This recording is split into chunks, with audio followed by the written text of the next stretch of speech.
আল্লাহ রাব্বুল আলামিন কাফেরদের এই কথার পরে চ্যালেঞ্জ ছুড়ে দিলেন, কাফেরেরা যদি কবিতা আবৃত্তি হয়ে থাকে, তোমরা যদি বাপের বেটা হয়ে থাকো, কুরআনুল কারীমের মতো একটা কোরআন তোমরা বানিয়ে দেখাও। আমার প্রিয় ভাইরা বলুন তো, আল্লাহ তাআলা চ্যালেঞ্জ দেওয়ার পরে কাফেরেরা একটা কোরআন বানাতে পেরেছিল নাকি? আল্লাহ তাআলা বলল, কুল্লা ইনিজতামাআতিল ইনসু ওয়াল জিন্নু আলা আন ইয়াতু বিমিসলি হাযাল কুরআন। কাফেরেরা তোমরা শোনো, চারটি দফায় আল্লাহ তাআলা চ্যালেঞ্জ করে দিলেন। এক নাম্বার চ্যালেঞ্জ হলো, তোমরা যদি পারো, মুসলমানেরা ভালো করে শুনেন, তোমরা মানুষেরা একসঙ্গে বসে যাবে আর তোমাদের সঙ্গে জিনদেরকেও তোমাদের সহযোগী হিসেবে পাশে নিয়ে নিবে, আর তোমরা চেষ্টা করো একটা কোরআন বানানোর জন্য। কাফেরেরা হাজারবার চেষ্টা করার পরেও তাদেরকে ব্যর্থ বানিয়ে দিলেন কে? তারপরেও গলাবাজি তাদের কমে যায় নাই।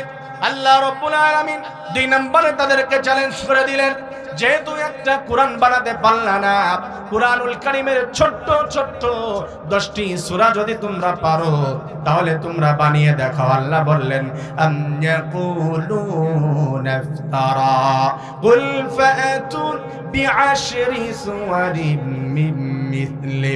তোমরা যদি পারো কুরআনুল কারীমের ভিতরে তোমরা 10টি সূরা বানিয়ে দেখাও। চেষ্টার পরে তারা ব্যর্থ হয়ে গেল। 3 নম্বরে আল্লাহ তাআলা তাদেরকে চ্যালেঞ্জ করে দিল, তারপরও গলাবাজি কমে নাই।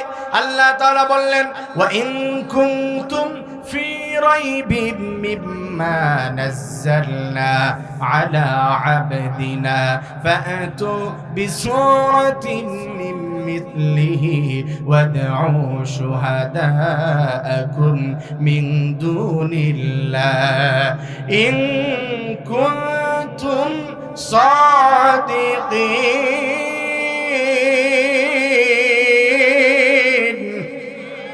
আর আস্তে আল্লাহু আকবার। এই কাফেররা শোনো, তোমরা যারা এই কোরআনের প্রতি সন্দিহান, তোমরা যারা সন্দিগ্ন, কোরআন নিয়ে সন্দেহ করো, এটা আমি আল্লাহ তাআলার কথা নয়, আমার কোন মানুষের কথা, আমার রাসূলের কথা তোমরা বলো। তোমরা যদি পারো তাহলে তোমরা কোরআনের ভিতরে একটা আয়াত বানিয়ে দেখাবে, তোমরা একটা অংশ, ছোট্ট একটা সূরা, এটা তোমরা বানিয়ে দেখাবে। আমার প্রিয় ভাইরা, আপনারা বলুন তো, কাফেরেরা সক্ষম হয়েছিল নাকি? এরপরেও তারা এই কথা বন্ধ করেন নাই।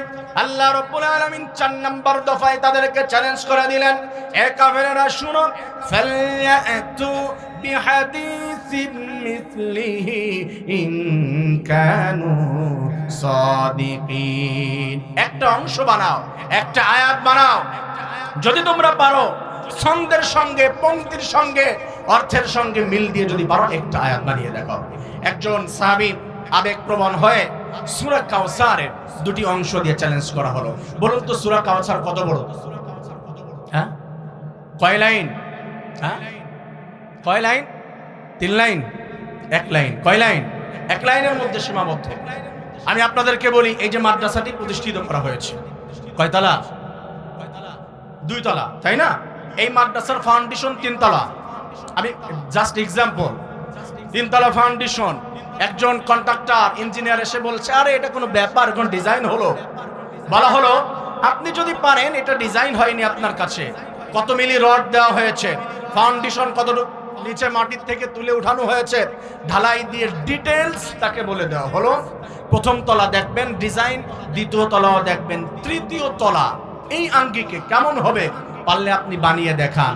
উনাকে সব দেওয়ার পরে ডিটেইলস, উনি যদি 3 নম্বর তলা বানাতে না পারে, বলুন তো ওকে কি কোনো কন্ট্রাক্টরের জাত বলা যায়? কথা বলেন।